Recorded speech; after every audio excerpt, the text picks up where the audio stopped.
This conference will now be recorded. I My name is apologize. okay. I apologize. Start again now. Okay. My name is Kelly St. Hill, and I am a physical therapy assistant major. A few years ago, my dad had a stroke. He needed to get physical therapy to strengthen his left arm because the stroke affected his ability to hold on to things and made his left arm very weak. While getting therapy, my family and I saw little to no results on regaining the strength in his left arm. We then went with him to his next therapy appointment and asked the therapist why weren't we seeing any results from the therapy and exercises in his left arm. The therapist told us they didn't know he was specifically having problems in his left arm. The note from my dad's doctor said, stroke patient, body size affected, needs therapy. Most clinical assessments of stroke patients take place in a doctor's office, and doctors never tell the therapist the whole problem and situation of the patient. This causes physical therapists to not receive all the knowledge needed to have the correct and speedy recovery for the patient. The product I am presenting is a lightweight suit for stroke survivors, showing how it caused the stroke and brings a change to the recovery of patients who had strokes. Using this lightweight suit, it will give physical therapists a more accurate and efficient measure on how the stroke affected the patient's body and results on the stroke survivor. Patients need this help to receive more information or information needed to the physical therapist, and they can choose what would be the best treatment or recovery plan for them.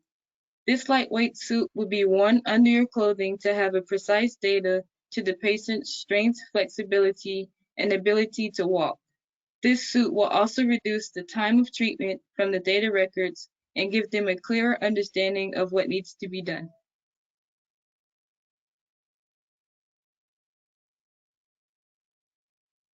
Thank you so much, Ms. St. Hill. This conference will Good now be evening. recorded. Good evening, investors. SU Shark Take investors. My name is Roxanne Holly, and tonight I'm presenting a very personal venture. It's personal to me because a good friend of mine, his name is Johnny, he had diabetes, and he was not wealthy or rich. So, and culturally, he's Hispanic. So in his culture, they eat a lot of rice and bread and things like that.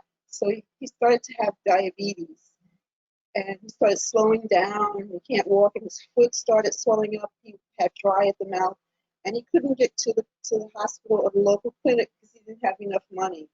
So today I'm presenting a new a new device that is very affordable for people that aren't wealthy, and it can help them to monitor their blood sugar levels, see how they have diabetes. They can travel with it on the road, in the car. They're traveling to work or see a family at church or school. They can monitor their blood sugar reading at home. And it makes it easier so that they can, take their medicine. And it's called a DCOM G6. And it also replaces finger sticks each time you have to take a needle. And some people are very afraid of needles, and it can become contaminated. You can get a contaminated needle, and then you're really sick on your bed and you can't walk. So with this device we're presenting tonight, it's a non-invasive procedure, and I'm going to show you how it works. Very easy. No more finger sticks. Done. So it's a simple applicator, and you simply put the applicator on your index finger, your pointing finger, and it reads your temperature and your blood level, and you can record it and you see it on the machine.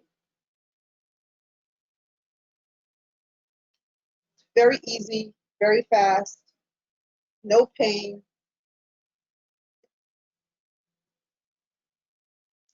And hold on. And today we're offering a very special deal. It's normally retail price at $349, but today we're offering a sale of $100, easy monthly payments, $20 each month, and we take your debit card or your credit card.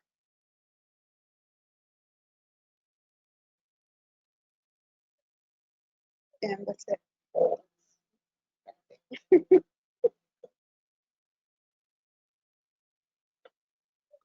This conference will now be recorded. Hi. As a teenager, my family relocated from Queens, New York to a small rural town in South Carolina called St. Matthews. And as a child who lived in New York and relocating to the South with nothing much to do, it was a major adjustment for myself and 5 siblings. Thankfully, our parents purchased a home with a swimming pool. That is when I started taking swimming lessons and fell in love with swimming. While I was in my early 20s, I was injured on a job as a juvenile justice correctional officer and had to undergo the traditional physical therapy. And it was so painful and exhausting as I worked towards the rehabilitation of my neck, back, shoulders, and legs. As a result of my painful traditional physical therapy experience and my love for water and swimming, I would like to present to you the Oasis underwater treadmill, which allows the patient with injuries to walk or run at their own pace without placing the undue pressure, strain, and shock on their muscles, ligaments, and joints. Much like how swimming can be invigorating and easy on the joints, it gives the patient a way back into regular movement and exercise without worsening the injury, which provides the ability to reach the patient's treatment goals and plans and the physical benefits of an effective and efficient rehab and the effective and efficient rehabilitation of the patient. The Oasis treadmill is light and easy to maneuver. The Oasis underwater treadmill has rollers that will not mark up the tilted pool deck or the tile pool floor when being moved. The unit is okay for use in chlorine and salt water pools. The total shipping weight of the unit is 58 pounds, and it can accommodate patients up to 330 pounds. It can be adjusted to an incline or flat to accommodate the patient's level of comfortability. Scratch-free wheels on the unit makes it easy to move into the pool, or it can remain inside the pool. I would like for you to approve and invest in the Oasis underwater treadmill and become a part of the innovation and physical therapy and assisting patients with an alternative other than the traditional physical therapy that is currently provided. Join me and become a part of the change in physical therapy. Thank you for your time. And I'm sorry, okay.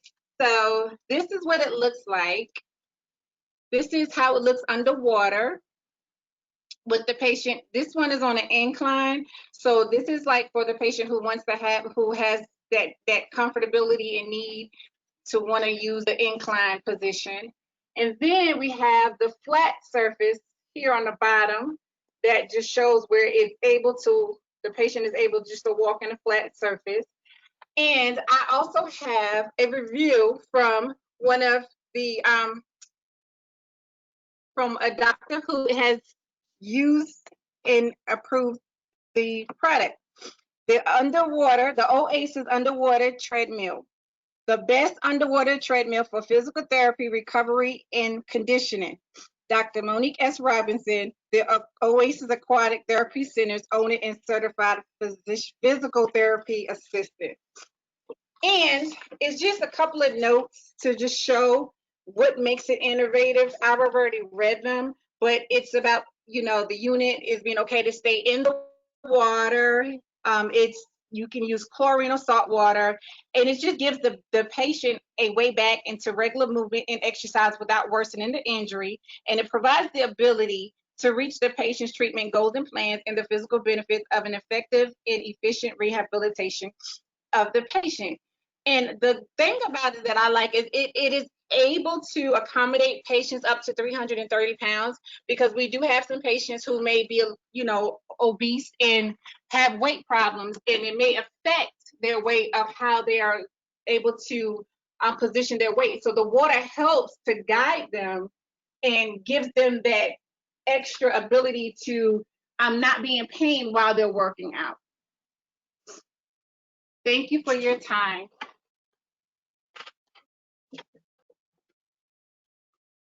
This conference will now be recorded. Hello, everyone. This is Dr. Shabazz. This is UVC 1000 South University Strategies for Success class. This is week 4 of the class, and tonight's guest speaker is none other than Coach Lisa Willis. Coach Will, thank you so much for joining us tonight.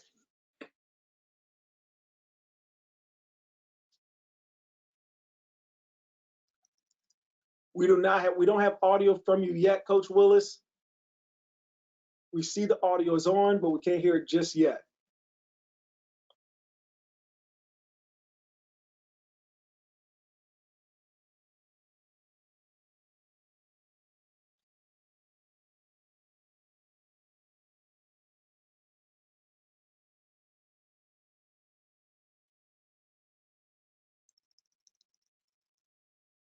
Kelly, what did you do?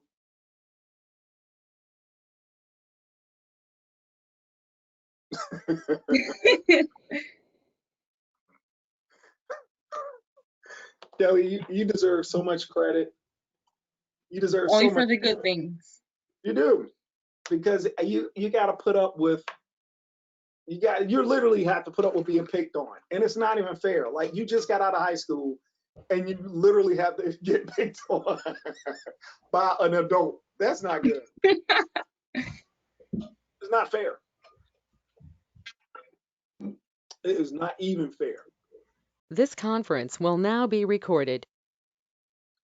Hi, I'm Dr. Shabazz with UVC 1000 South University's Strategies for Success. This is week 4, and tonight's guest speaker is none other than Coach Lisa Willis, who is the first female ever to coach within the New York Knicks franchise history. Coach Willis, thank you so much for joining us this evening. Thank you for having me. We would like to start off, Coach Willis, would you please explain to us, how do you define career success? I would say that success, period, but it obviously works, within your career, is setting a goal and achieving it. It's not success if it's somebody else's goal for you. So it's whatever, you set out to do. When you accomplish that, you are successful, and I think that success, you jump from success to success or success to failure to success. Like, it's not a destination, it's just one of the checkpoints. And so after reaching success, let's say playing in the WNBA, if that was something, it wasn't, but if that was something that I set a goal to do, then that would be success. And once I reach that success, then it would be, what's the next goal? And that creates perpetual just growth and ambition, and you go from success to success to success. Wow, Coach, you just said that wasn't your goal. No, it wasn't. I'm just saying, Coach, I know a whole bunch of young ladies who would literally punch someone to get into the WNBA. You're saying that wasn't even your ultimate goal? No, I thought I was going to be a lawyer, then ultimately a judge. But I love basketball so much that I was always just trying to be better and better and better. And so the WNBA, some of the other accolades, those are just a byproduct of my work ethic. But I never, that was not on my list. Oh, wow. A lawyer? Well, what was your college major? Political science. Okay. Okay. That makes sense. So that was your interest. Mm-hmm. We talk a lot in this strategies for success about how your interests align with your career. How would you explain that with your experiences, how your interests align with your career? Oddly enough, there is an alignment. The reason that I wanted to be a lawyer, then eventually a judge, was because I wanted to do family court. And family court, I felt like, I mean, it just hurt seeing families torn apart. My family had a nonprofit for foster care children, and at-risk youth, and so it was just a population that I cared about. I came from an amazing home, and so just being able to pour into children and help families, that's huge for me, And so that was what I was really trying to do, or trying to set myself up, um, when I took the poli sci route. However, going to the W and then starting my own basketball training company, that just gave me a different angle to still attack and help children out and help families. Because with my basketball training company, I definitely taught basketball skills, but it was a full package, so that whether you do everything you want to do in basketball or not, I still have my fingerprint on you and your success and your growth. And that's all that I ever really want. So could you take a moment to talk about your first career? My first career was the W. And it was amazing. And amazing is, it was amazing in a lot of different ways. I mean, to be able to play at the highest level, or to be able to participate and be recognized at the highest level of anything, is awesome. But I had always played for the mere love of the game. That's what drove me, is that I just loved all things basketball. And so when you get to the W, and it is a career, people are fighting for health insurance, they're fighting for their livelihoods. Like, it's a little bit different. In college, as an athlete, you sing kumbaya a whole lot. You have the you have the team building, the team bonding. We're gonna go on this retreat, that retreat. We're really trying to be a family. It's not like that in the W. The top teams naturally gravitate to that because they understand how, everybody has to kind of be working together. But once I got to the W, it was like, no, this is a business. This is a business. And case in point, when I got drafted to the Sparks, halfway through my second year, I got traded to the Liberty. And so I got traded to the Liberty at a time where their shooter hurt her ankle. My first game, they all knew I didn't know any plays. I only been here for 48 hours. So they say, just do what you do. I'm like, cool. So I'm going to just shoot that thing. I had 7 threes. The girl came back instantly, hobbling down the court. But it's like her job is on the line. That happened to me 3 times. It's like my success is posing a threat to your livelihood. And so that was, the politics involved was difficult. There's politics everywhere. But let's say you're a lawyer. As a lawyer, the politics that you face aren't directly impacting your passion. It's directly impacting your career. For me, when my passion is my career, those politics kind of hurt. They stung a little bit differently. And so the W was amazing in so many ways, both favorable and not so favorable ways for me. But Coach Willis, would you please explain to us, share with them why so many WNBA players also work overseas jobs?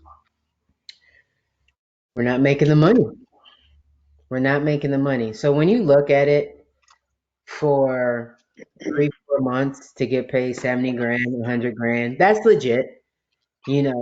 But when you go overseas for 6, 7 months and you get paid more than that, tax free, it's like, well, the W becomes your summer job and overseas becomes your job, your bread and butter. The W doesn't really like that. Those are the dynamics. But at the end of the day, like, we might make 150, 250,000 a year, but it's not thanks to the W. It's more so because of what we're doing, how we're abandoning our family, our country, and blah blah blah to go over there and play. So we have to. I mean, especially if we want to feel like we're a professional athlete, like part of feeling like you're a professional is the financial implication that comes with it. And for so long, the W is doing better now, but for so long, you didn't have that swag. Like, I mean, yeah, yeah, you didn't get that. You couldn't do the same things that our NBA brothers could do because we're not in the same tax bracket.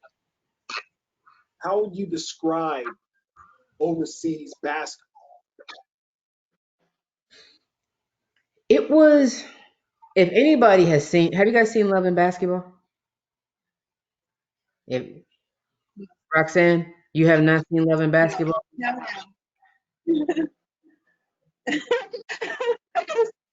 It's on my bucket list. Right on. You Right on. need to get some points. Doc, you need to, like, I can't believe that right now. Okay. Well, there's a scene in Love and Basketball where she's overseas and she really doesn't know anything that's going on. Like she's operating in this big world, interfacing with a lot of people, but she's very alone. They're speaking and the coach will say something for 10 minutes and then they'll translate it to her as he said to get you the ball. That's real. Like that's real. So you're doing what you love to do, but part of it is it's lonely. Um, but you're doing what you love to do.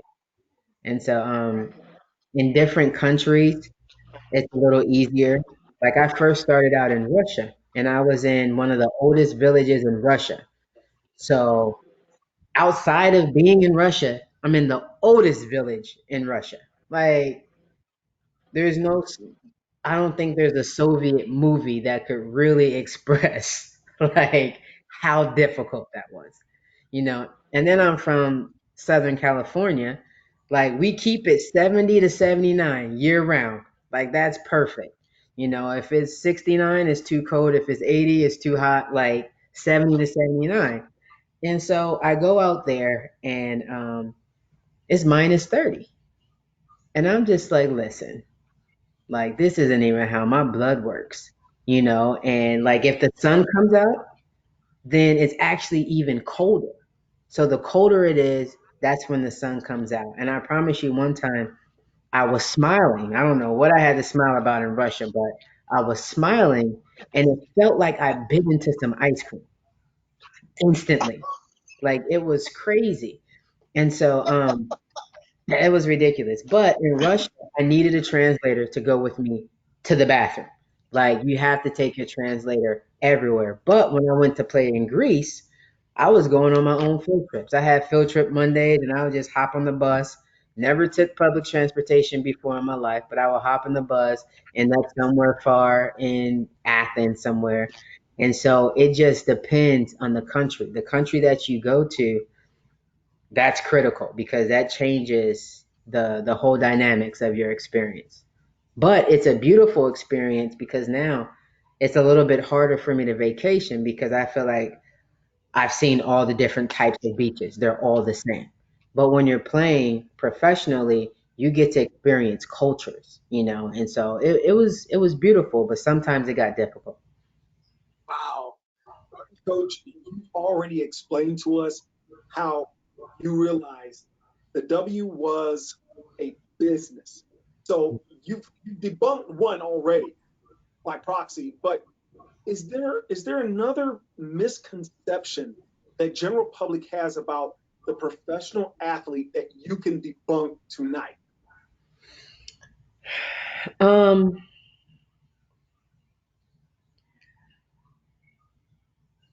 it's very emotional. It's more emotional. Playing basketball for a living or at just a high level is more emotional than you can imagine. Like, as a professor, if you're getting all this criticism about how you have a stuttering problem or you don't deliver your message the right way or it's confusing, like you're always getting that criticism. Like that hurts your feelings. But you're not allowed to have your feelings hurt because you're doing what you love. You know, like it's very emotional. If you've been doing anything for as long as we've been doing it, it's emotional. And I feel extremely bad for LeBron James because LeBron James is playing at the highest level. Then he's big. So one, he's playing at the highest level, so you don't get to be in your feelings. Then it's like you're a man child, so you don't get to be in your feelings. Then it's like, I mean, you're making all this money, so you don't get to be in your feelings. And it's like we're actually human beings. Like when we lose a game, it hurts.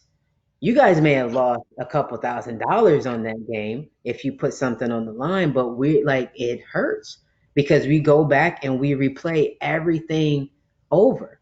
And it's like we strive to perform at such a high level with a ton of scrutiny.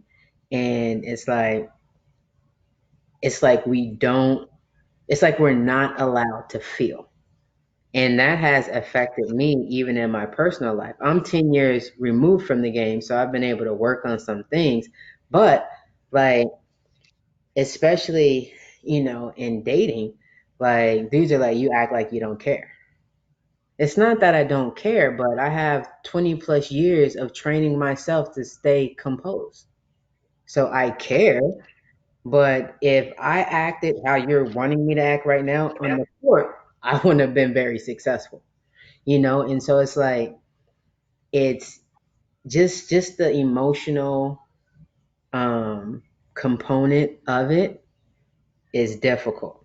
It's very difficult to manage because of the expectations that other people put on us, but we are just as human. We bleed the same red blood as everybody else.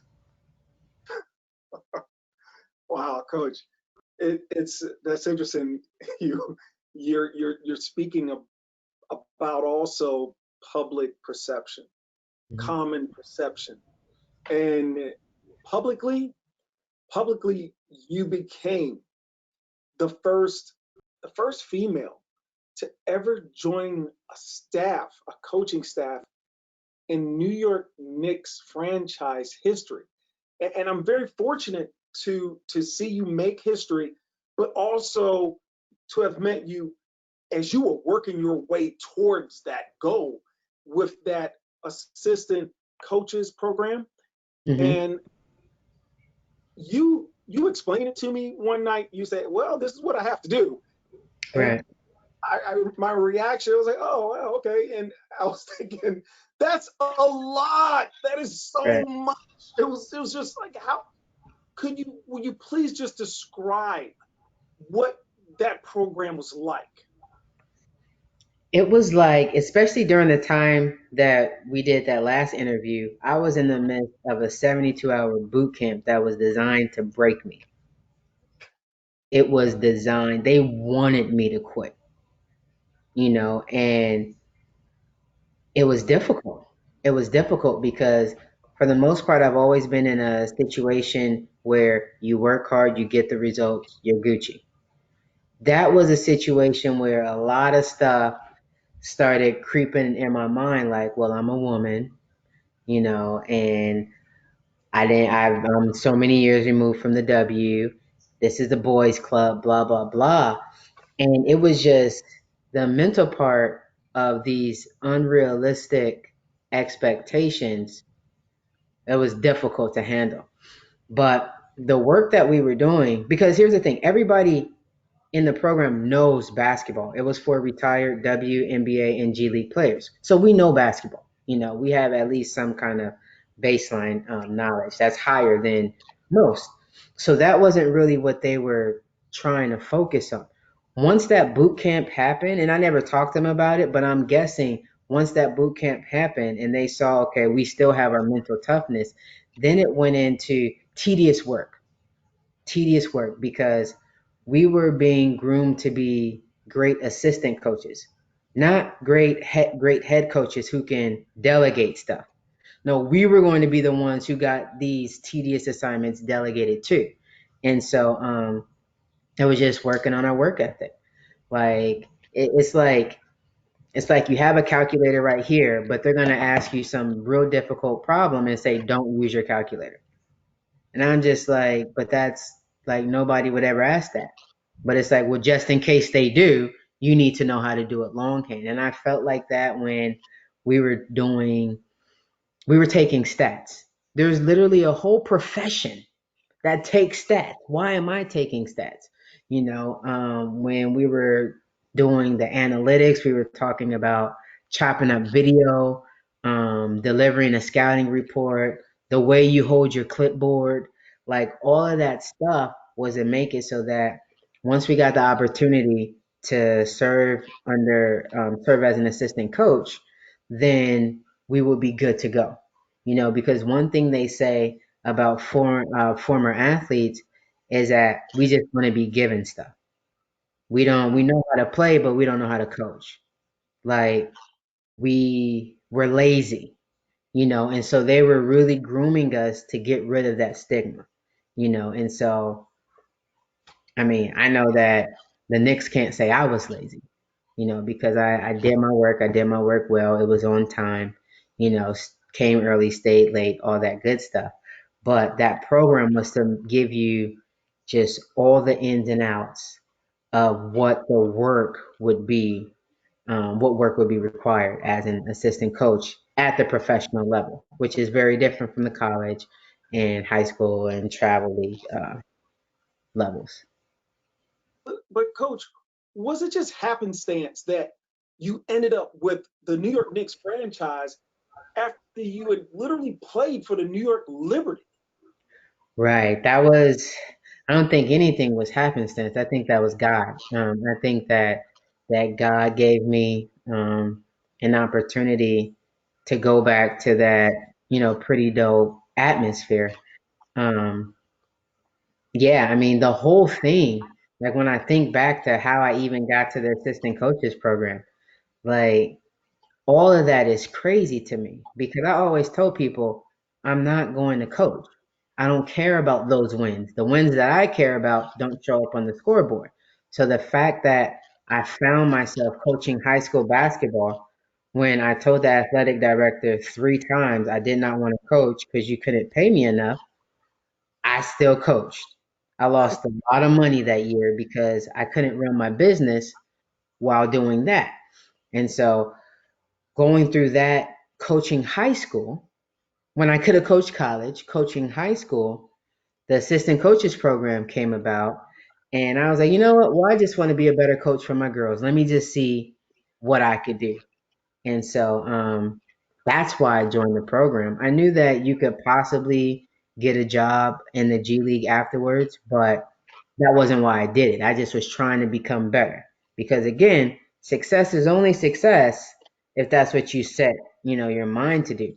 I set my mind to just become a better coach, to become more knowledgeable, to get better with my X's and O's.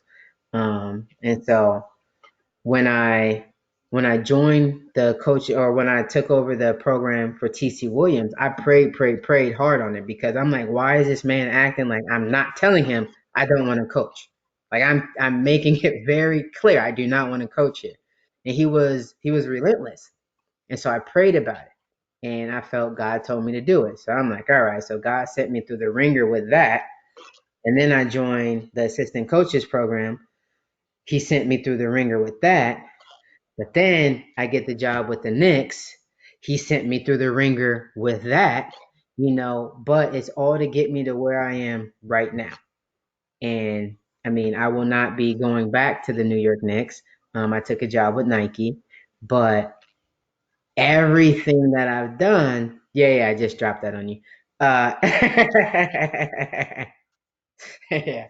But everything that I've done has helped me to get to where I am right now with Nike, and I couldn't be more excited. I'm going to take a second to open the floor to the class right now. If you have any questions or comments for Coach Willis right now, please feel free to ask that right now. Any questions or comments? If not, Coach Willis, you have to explain what with that type of landmark that you establish. what did it feel like as far as being a trailblazer? And you had so many looking up to you for that. What was that like for you? Honestly, it was pretty dope. It was it was pretty dope because it was women older than me, my age, younger than me, men, basketball players, football players, like all feeling like, wow, like I'm cheering for you. Like you're inspiring me. And I'm just like, that's dope. Like this wasn't even what I was trying to do. I just wanted to get my X's and O's together. But one thing about me is I'm a competitor.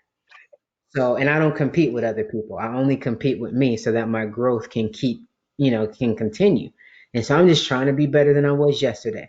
And when you do it that way, you just keep, even though it's incremental, you just keep going higher and higher. And so, um, it was a great feeling to reach, to achieve that.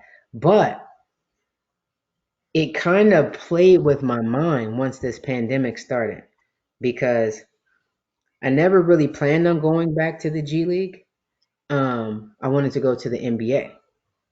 And I wanted to go to the NBA, and I started wanting to go to the NBA for the wrong reasons, because other people saw me like, yo, she broke that glass ceiling. So it's like, okay, let me help them keep dreaming.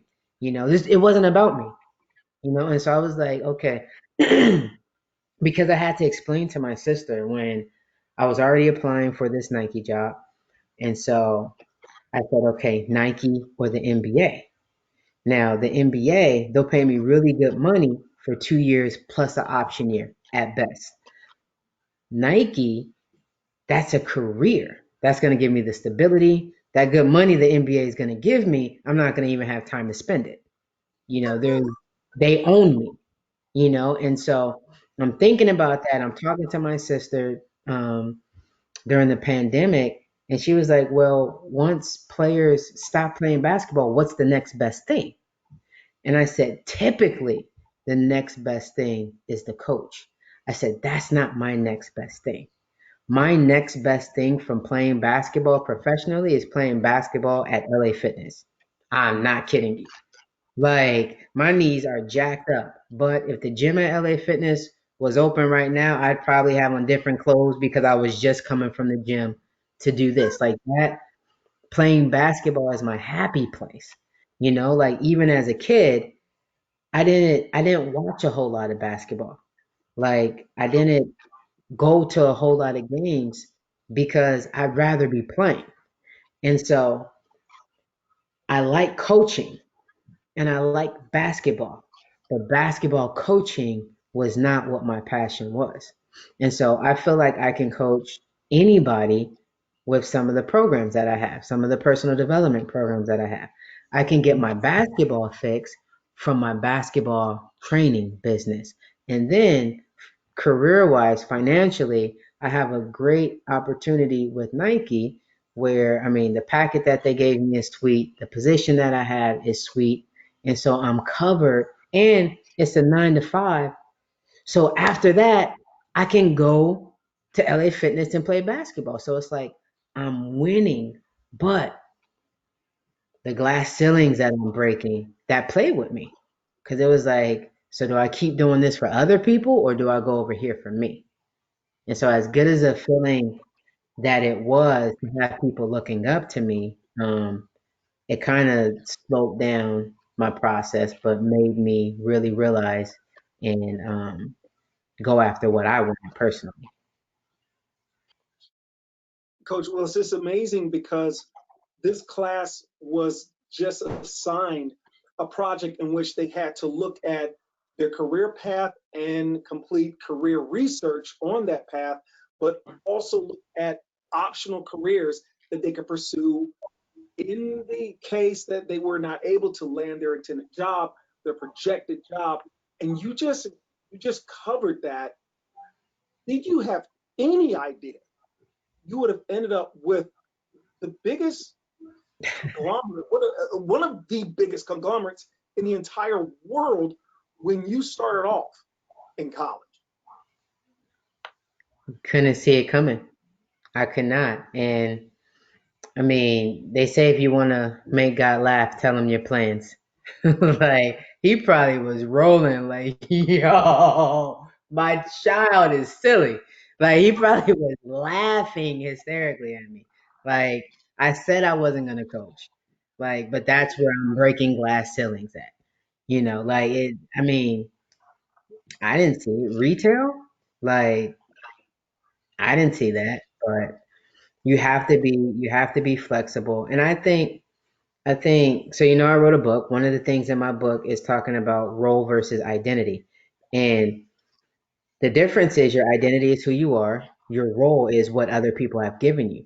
And so, one thing that's important to me is that no matter what role, no matter what job, career, organization I'm in, my identity always has to show up.